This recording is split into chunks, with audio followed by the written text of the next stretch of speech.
Grape wine చూసారా ఎంత బావుందో. ఈసారి ప్రూనింగ్ చేయకుండా ఆకులు వదిలేయడం వల్ల పిట్టలు తినట్లేదనమాట. This is a good idea. ఇంక మా అమ్మ ఈ పచ్చిగా ఉన్నయే తెంపుకొని తింటా ఉంది. అవి పుల్లగా ఉన్నాయి అంటే డయాబెటిక్ గదా! అయి కొంచెం పుల్లగా ఉన్నాయిలే అని చెప్పి అది తినేస్తుంటే ఇంక ఇవి చూపిచ్చి ఇట్లాంటివి తినాలి అని చెప్పాననమాట. ఇవి కొన్ని కోసిస్తే తిన్నది. ఇప్పటి వరకైతే ఈ ఒక్కటే అనుకుంటా బంచ్ రెడీ అయింది. ఆకు బాగా బలిసిపోయింది. ఆ గెలలు కూడా వచ్చాయి. ఇప్పుడు కనపడుతున్నాయి గెలలు, ఇంతకుముందు కనపడలే.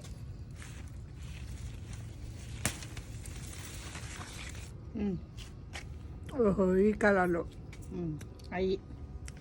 అవి తినేవి, పచ్చి కోసుకొని తినడం కాదు. అవి కూడా మెత్తగా ఉన్నాయమ్మా. బాగున్నాయి.